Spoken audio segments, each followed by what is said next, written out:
Okay, apa dia reaction quotient? Okay, sebelum kita masuk kepada reaction quotient, kita ulang kaji sikit. Kita dah belajar tentang Kc and Kp. So, Kc dan Kp ni kita calculate ketika data yang diberi ataupun concentration yang diberi dalam keadaan equilibrium. After Kc and Kp, you learn about the I stable. Data yang diberi adalah data ketika dia berada dalam keadaan initial, okay, permulaan, change, and at equilibrium. So you learn about the degree of dissociation. Okay, so today kita nak masuk iaitu Q. Q adalah reaction quotient. We don't know whether reaction itu equilibrium ataupun tidak. From the data, kita akan calculate dia punya Q and then we will compare with K. Okay, Q adalah reaction quotient.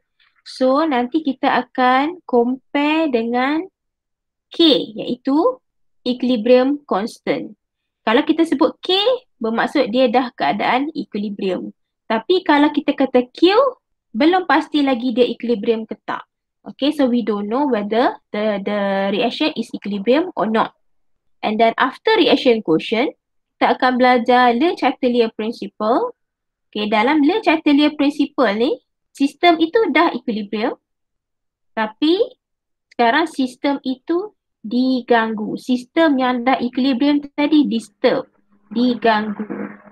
Okay, diganggu oleh beberapa faktor menyebabkan dia dah jadi tak equilibrium. So, bila dia dah tak equilibrium, macam mana dia nak jadi equilibrium semula? So, ini adalah situation number 4. So, by comparing value of equilibrium constant, K, reaction quotient, the direction of reaction can be predicted. Okay. Expression for Q, whether QC or QP, actually similar with KC and KP.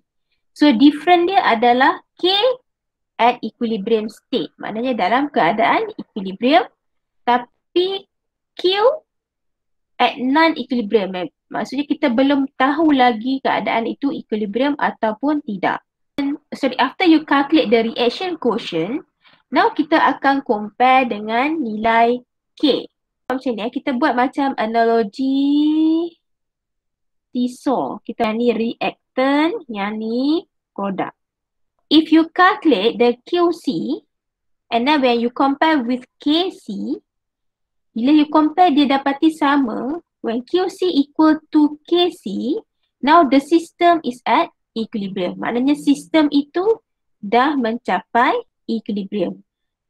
Ada juga kita, bila kita nak main seesaw, kita pergi naik, tiba-tiba dia jadi sengit macam ni.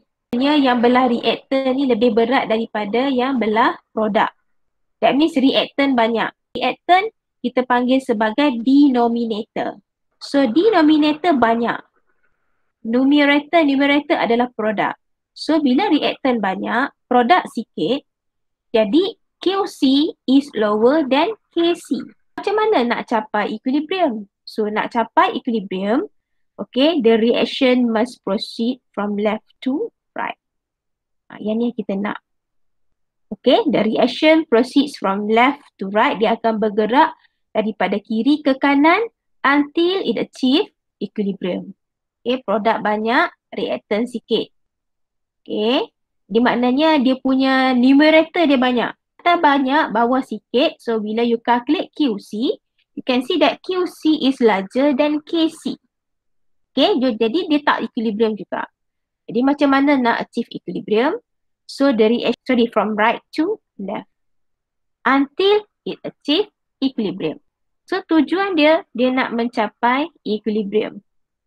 Okay, sebab tu dia kena proceed to the, macam this one to the right, this one is to the left. Okay, until dia dapat equilibrium.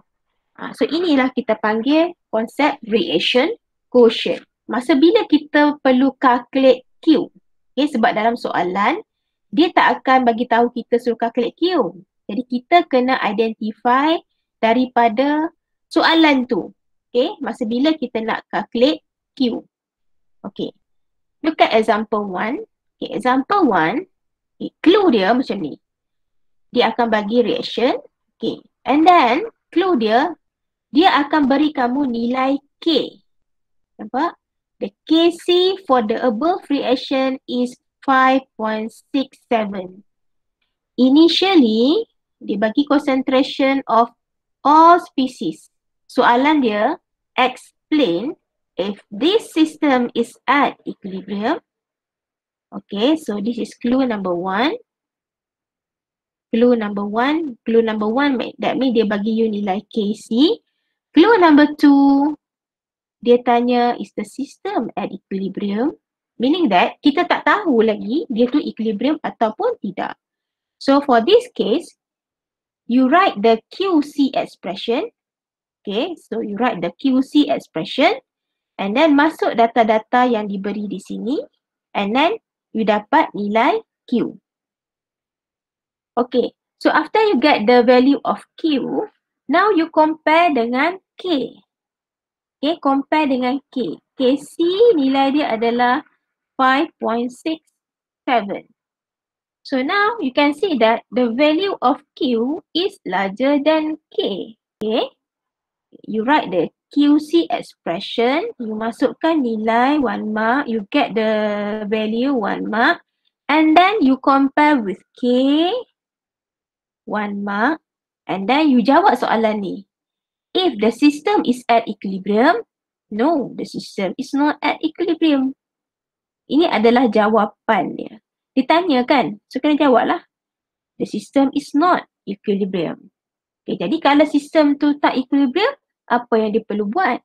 So, the reaction will proceed to the left. Ataupun you kata the reaction will proceed from right to left. Boleh juga. To the left pun boleh juga. Okay, until equilibrium is reached. Okay. So, the system not at equilibrium, the reaction will proceed to the left.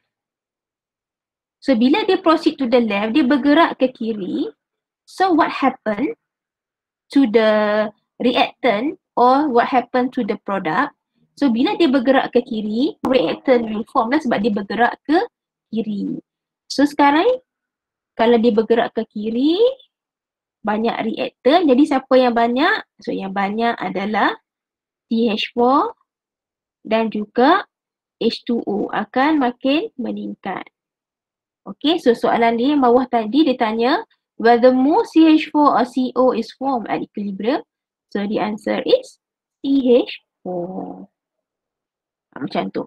Kalau dia tanya yang mana akan berkurang, okay, yang berkurang adalah concentration of carbon monoxide and concentration of hydrogen. Okay, itu je cara kita nak solve question yang melibatkan reaction quotient.